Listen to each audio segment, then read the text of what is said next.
Vande Mataram everyone. I am Ravni Kumari Mato. My topic is instructions code. Here I am going to tell you about what is instruction code. An instruction code is a graph of bits that instruct the computer to perform a specific operation. Instruction code group of bits होते हैं जो computer को instruct करते हैं कि उन्हें कौन सा ऑपरेशन परफॉर्म करना है। ऑपकोड और एड्रेस इसके फॉर्मेट होते हैं। Address it tells the address of operand on which the operation is going to perform. ये ऑपरेंड के एड्रेस को बताता है जो ऑपरेशन जिस पर ऑपरेशन परफॉर्म होता है। ऑपकोड ऑपकोड ऑपरेशन को बोलते हैं। उसमें एडिशन हो गया, सब्ट्रैक्शन हो गया या मल्टीप्लिकेशन हो गया, उसको ऑपकोड बोलते हैं। और इसको रिप्रेजेंट ABC या R1 R2 R3 से करते हैं। वो ऑपरेंड मतलब वो रजिस्टर या वो लोकेशन जहाँ पर वैल्यू स्टोर है जिसके ऊपर ऑपरेशन पर परफॉर्म करना है। सो हेयर इसका जो फॉर्मेट होता है वो 16 बिट्स का होता है, जिसमें से 12 बिट्स के एड्रेस होते हैं और जो ऑपकोड होता है वो आपका 4 बिट्स का होता है। इसमें जो ऑपरेशन परफॉर्म करते हैं वो 3 तरह के हैं: immediate operand, direct addressing, indirect addressing. Immediate operand में ऑपकोड होता है लेकिन एड्रेस की जगह ऑपरेंड आ जाता है। Address act as a operand, जो एड्रेस है वो ऑपरेंड की तरह एक्ट करता है इसमें। अब देखते हैं डायरेक्ट एड्रेसिंग क्या होता है।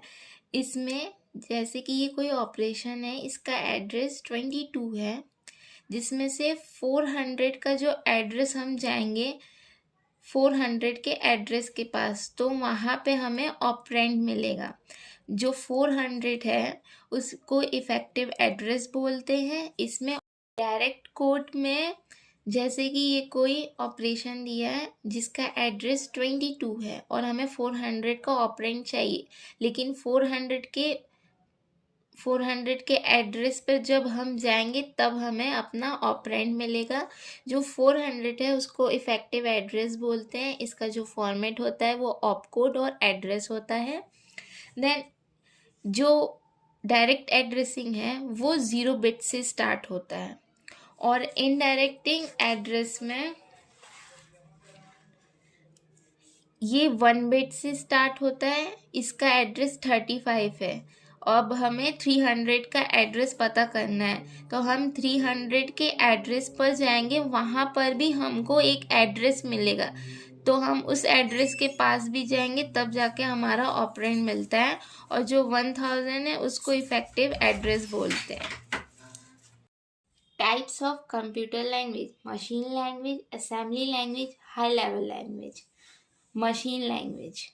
The machine language is sometimes refers to as machine code or object code, which is a set of binary digit 0 and 1. Machine language को object code या machine code भी बोला जाता है। इसके डिसएडवांटेजेस क्या होते हैं? All operation code have to be remembered. जो भी ऑपरेशन कोड होते हैं वो हमें याद रखने पड़ते हैं। All memory address have to be remembered, और मेमोरी एड्रेस को भी हमें याद रखना पड़ता है। It is hard to amend और find errors in a program written in the machine language. और मशीन लैंग्वेज के अंदर जो प्रोग्राम में जो एरर्स हैं उसे ढूंढना बहुत मुश्किल होता है। Assembly language. Assembly language was developed to overcome some of the inconvenience of machine language. जो assembly language है वो इसलिए developed हुआ ताकि machine language में जो भी कमियां थी उसको सुधार पाए। This is another low language but very important language in which operation codes and operands are given in the form of alphanumerical symbols instead of 0 and 1.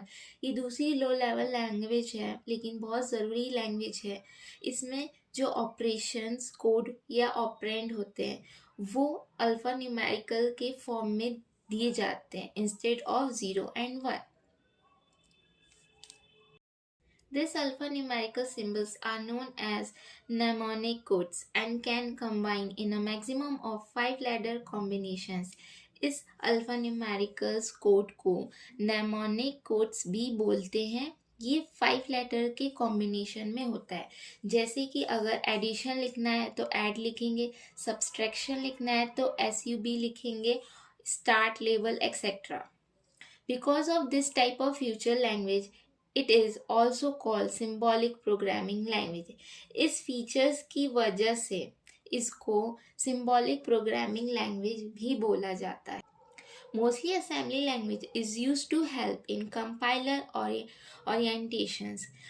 ये ज़्यादातर कंपाइलर में यूज़ किया जाता है। The instructions of assembly language are converted to machine codes by a language translator and then they are executed by the computer. जो assembly language के जो instructions है वो पहले मशीन कोड में कन्वर्ट होते हैं ट्रांसलेटर की हेल्प से, देन वो कंप्यूटर में एग्जीक्यूट होते हैं। इसके advantages: Assembly language is easier to understand and uses as compared to machine language. ये assembly language easier होता है अगर हम compare करें machine language से तो। It is easy to locate and correct errors. इसमें locate करना easy होता है और correct errors हम find कर पाते हैं। It is easily modify और ये easily modify हो पाता है। Disadvantages: like machine language, it is also machine dependent specific. ये machine language की तरह specific होता है। Since it is machine dependent, the programmer also needs to understand the machine hardware. ये machine dependent है, प्रोग्रामर्स को हार्डवेयर भी समझना पड़ता है।